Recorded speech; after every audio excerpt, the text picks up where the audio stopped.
Hello everyone. In this video, I'm going to give you an overview of HTTP protocol, which is one of the most popular protocol in the application layer stack. So let's first look at the what is the full form of HTTP. So HTTP stands for Hypertext Transfer Protocol, and here hypertext refers to like the text that contains links to other text.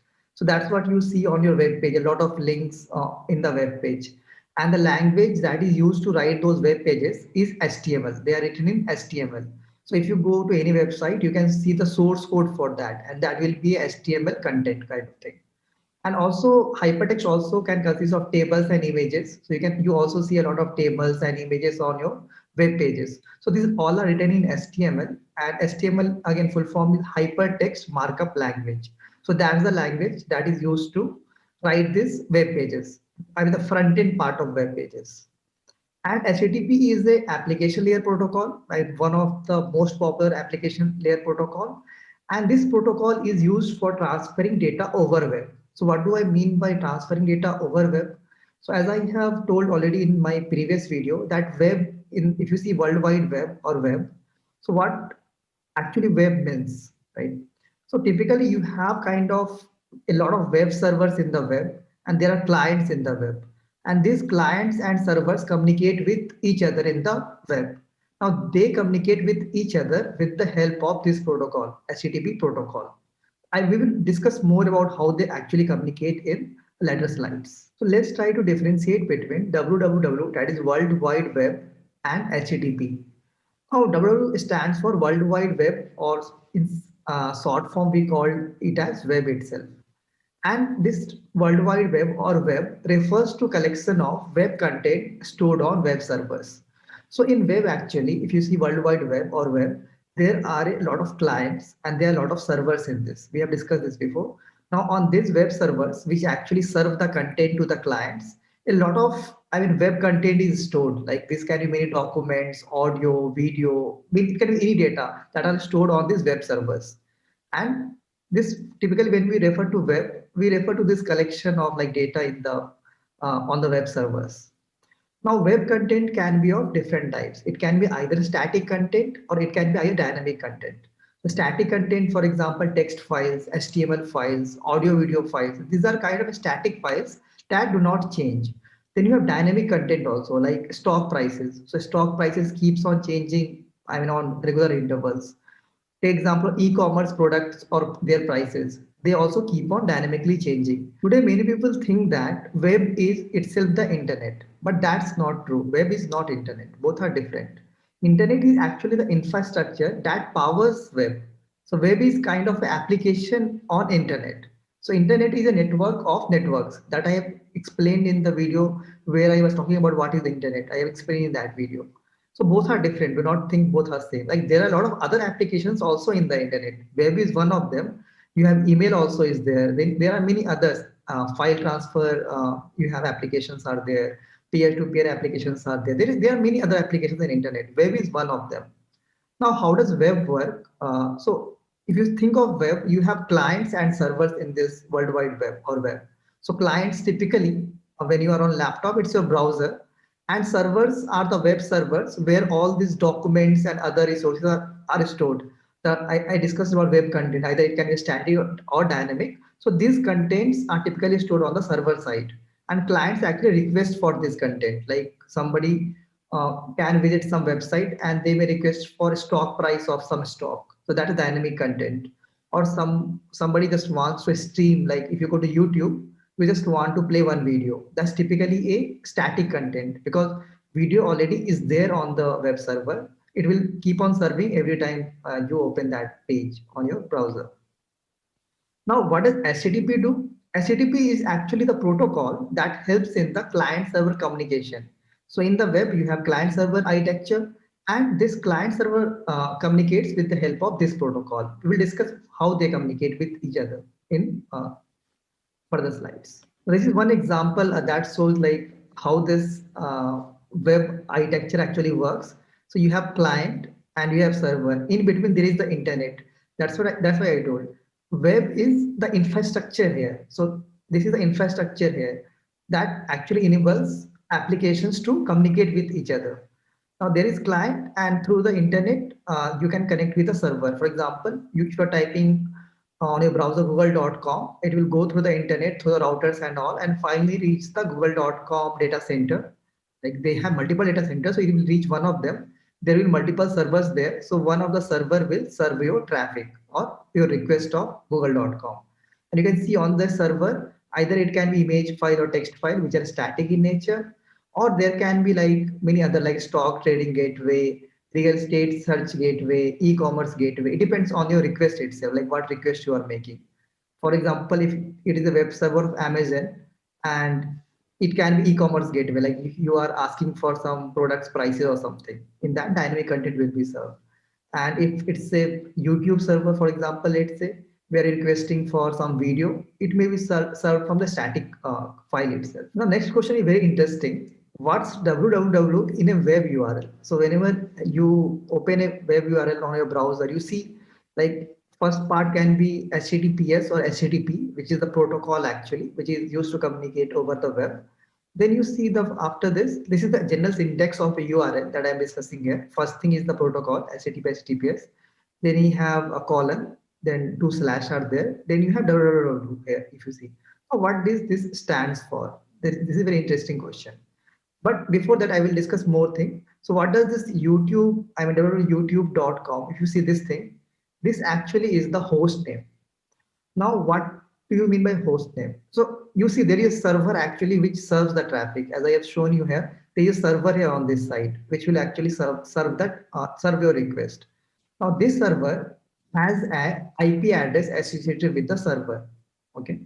Now what is host name? So host name typically, now if you have to type the IP address of that server in your browser, I mean, how many IPs you will remember? Will you remember IP address of google.com separately, YouTube separately, facebook.com separately? It is very tough. That's why we have host name. Like host name you can always remember, YouTube you can remember, Google you can remember. It's quite easier than remembering the IP address of the server.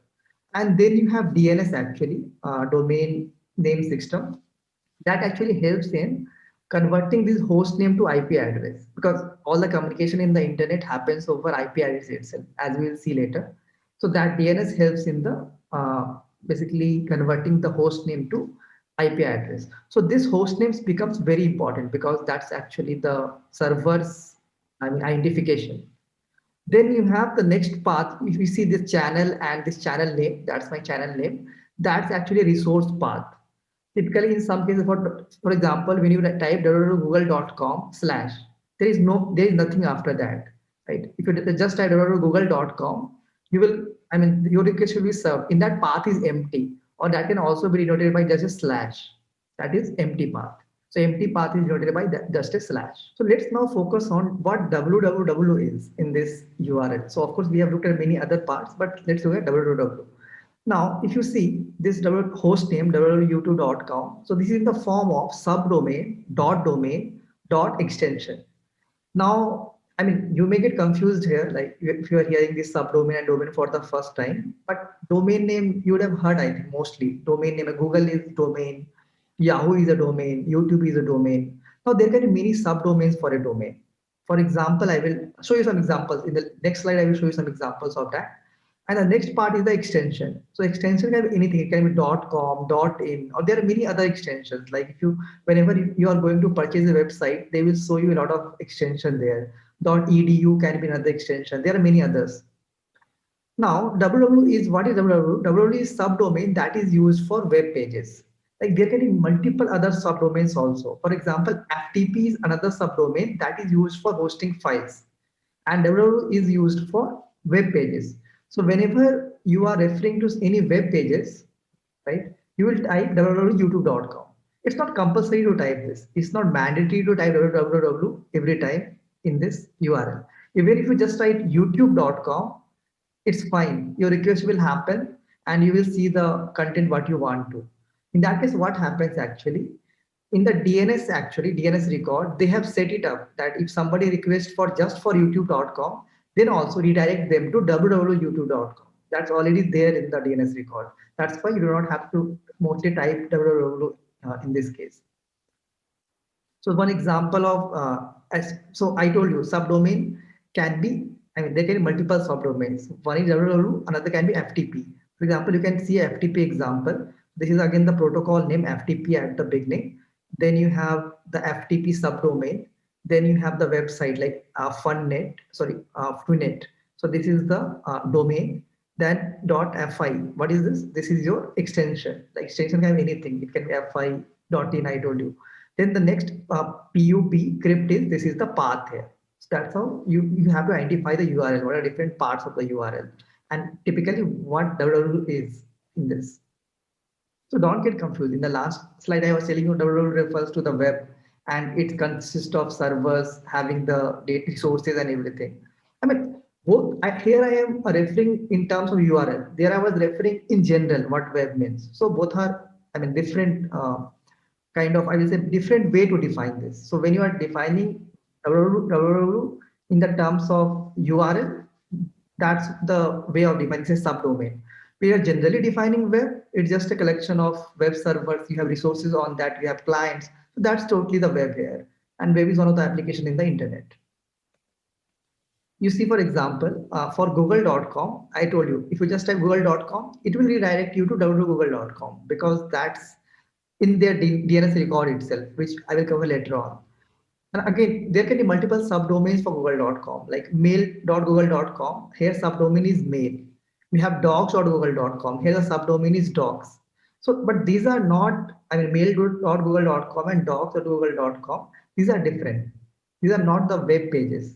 These are not the web pages. I told you web pages, you have HTML, you have links and all. Docs and Google, it's not the HTML content that you see there mostly. So www, if you see, it refers to the web pages. That's very important. I will focus more on DNS later on this, like how this get resolved, how, and for all these you have different IP addresses.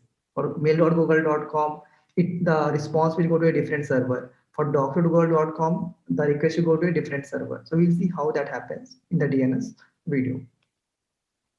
Now let's look at HTTP transactions, like request response pairs, like what actually happens in HTTP transactions. So if you see on the left hand side, there is a diagram to simplify this. So the clients can be anything. It's a PC running like Internet Explorer or Firefox or Chrome. Even your Android smartphone is another client, which is running Google Chrome. Now, both of these are clients. Now, there is a Apache web server. It's a web server actually running somewhere else in data center or somewhere else. Now, the transaction, actually transaction is kind of request and response pairs or cycles. So you typically send a HTTP request, a request for some web page, and then the web server will reply with a HTTP response. So that's typically how HTTP transactions take place. But overall the process is a bit complex. So let's look at this. So let's, for example, you type www.google.com in your web browser. That's what you type, either on your Internet Explorer here or your Google Chrome. The first thing that happens is DNS name resolution, because you have to know the IP address of the server, but you know the host name. So you need to convert the host name to IP address, and that's what DNS does. So once DNS resolves this host name, you will get an IP address. Now, this host or the client or your browser, typically here, this browser will initiate a TCP connection with this server. It will get the IP address and initiate the TCP connection with this server. And there is a three-way handshake. I will discuss more that in transport layer. After this three-way handshake happens, the connection is established. Now, HTTP request is sent to the server. For example, you can see this one on the right hand side, the first diagram you see, there is a request get, then there is a slash. I told you in www.google.com, the path is empty. So slash is there.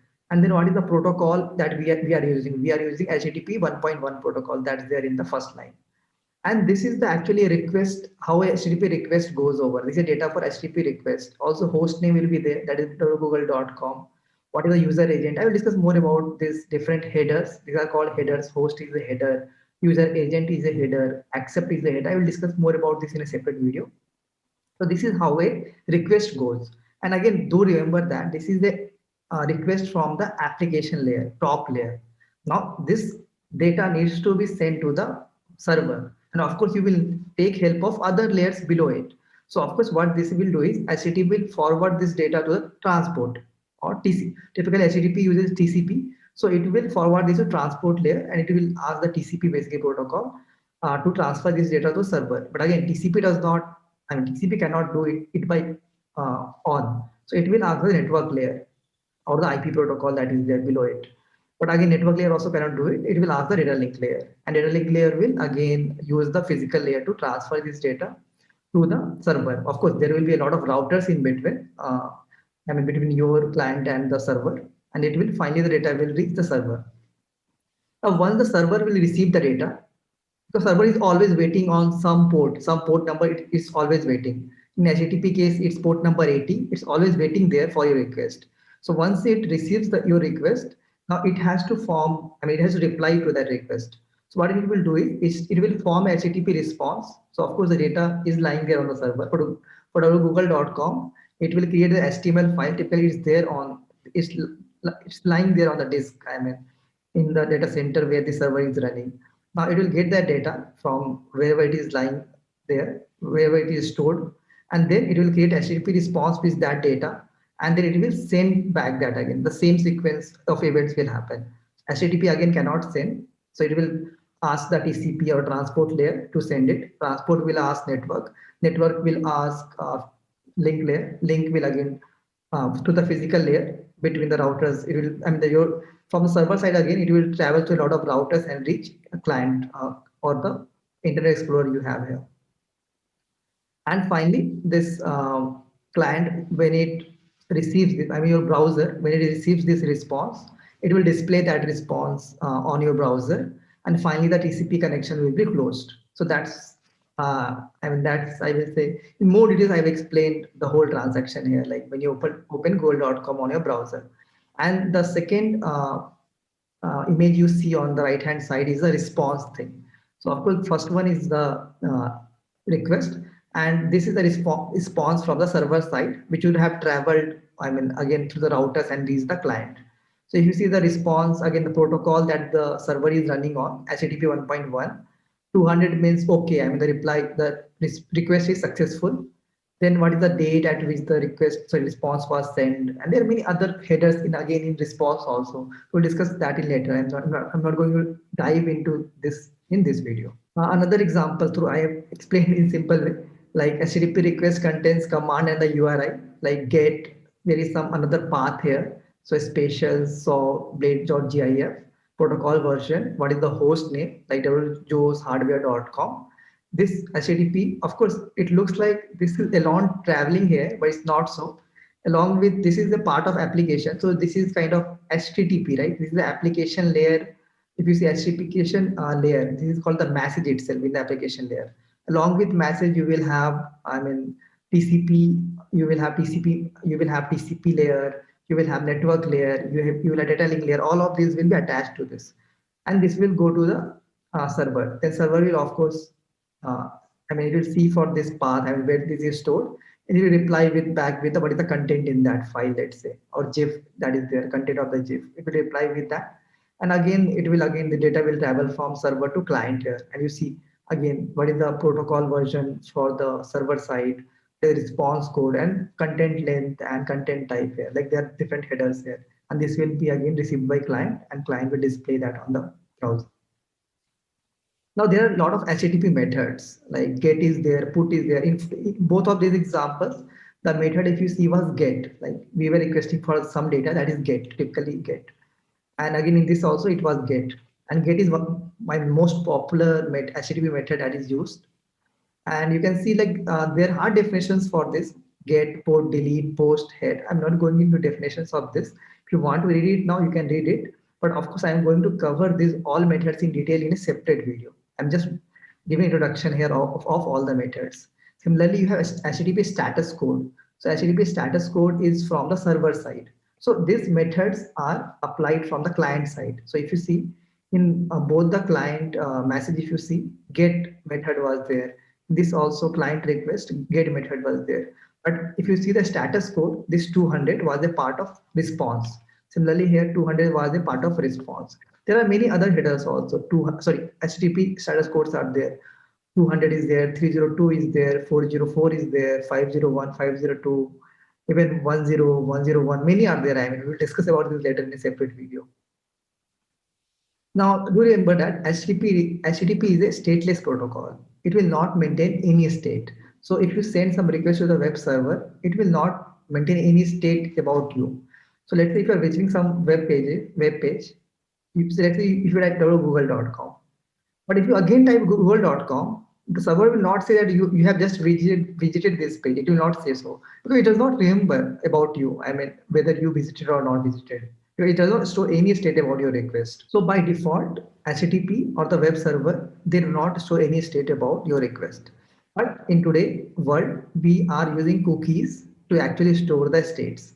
So cookies are one way of storing the states. So it will remember, it will remember your identity. So let's say, for example, if you send a google.com request from your browser, and if you again send it, it will know that it's you who have sent it. It will know that. We'll discuss more about cookies again in a separate video. See, this is just an introduction to HTTP protocol. And HTTP protocol is a very vast protocol. I have to make some 7 to 10 videos on this, like explaining you what cookies are, what HTTP methods are, what HTTP status codes are. I have to explain all this separate video. Very vast topic. This is a very vast topic. And also web pages consist of multiple objects. It's not that when you're typing google.com, you are requesting for, of course, the HTML part, I mean, but there are many other things. Like if you see google.com, there may be some images also on the google.com web page, I mean the home page. That is again another object. There are many other objects. CSS files will be there, maybe JavaScript file is there, and there are many other resources also which are associated with a single website like google.com. If you open youtube.com, so you see a lot of videos here. Now each video consists of maybe image. There is a thumbnail for each video. So all of those are separate objects. So don't think that a website consists of only one object. There are a lot of objects. So what typically happens is one request happens for the HTML page first. When you type google.com, so the first request will be like, the reply from the server will be the base HTML page. And from this HTML page, there will be a lot of links there in the HTML page. So further requests will be made to these links. After HTML base page is rendered, further request will be made to these links again. Now you can try it out. I mean, open google.com in browser and you can see it. I will show you in some time, like how many requests, when you type google.com, how many requests are going and how many responses you are receiving. So that's all for this video. This was mostly kind of theory where I discussed about like theoretical part of HTTP. In the next video, I will discuss about more practicals. I will cover some practicals, or like, for example, how to use the HTTP request and response message using YSARC. We'll also look at how to view HTTP request and response message in browser itself when you make the request. And also we will look at like all the requests that flows through when you open google.com in your browser. So we will look at all these practicals in the next video, and do watch out that video also because that is very important. Just understanding the theory part of HTTP is, I mean, just 20 or 30% of the work done here. 70% is still, you have to look at the actually headers in your browser, in the YSARC. That will give you a real feel of HTTP. So that's all for this video. Thank you.